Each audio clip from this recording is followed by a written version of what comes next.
Hello listeners, I am Anil Gupta, Senior Vice President Financial Sector Ratings at ICRA Limited. And through this podcast, I will be sharing our view on the impact of budget announcements on the banking and financial service sector.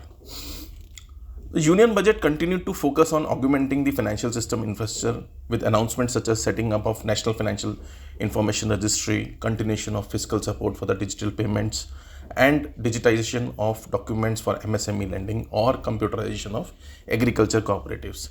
These were some of the key positives. Further, in a bid to improve the ease of doing business, the announcement to carry out comprehensive review of existing regulations by financial sector regulators will significantly ease the compliance burden on the various participants. With the recent failure of few banks and governance issues around others, the budget has also proposed amendment to the Banking Regulation Act to enhance the investor protection and governance structures in the bank. The above measures are expected to have significant positive impact on the financial sector in the long term. However, certain measures such as continuation of credit guarantee schemes for MSME lending and continued thrust on affordable housing are likely to support credit offtake in the near term. The increased budgetary outlay on the capital expenditure could also provide sufficient opportunities for credit demand and help the overall growth for the financial sector.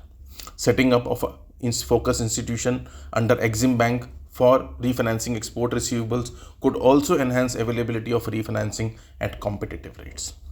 Adherence to the fiscal glide path and market borrowings in line with the expectations also led to a rally in the bond prices and decline in the yield on the government securities.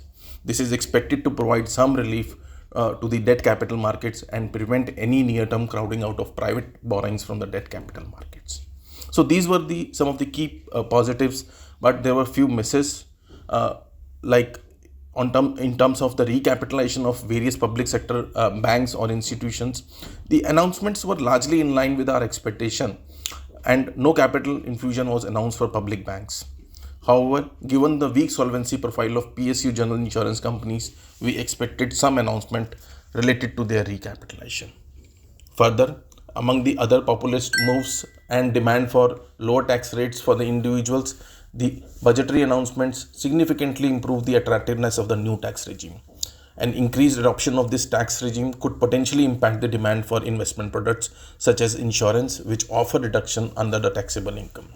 Moreover, the proposal to limit the tax exemptions on receipts from the insurance policies which have an annual premium below rupees 5 lakh, this could also adversely impact the demand for guaranteed income insurance products and hence the premium growth for the insurance companies.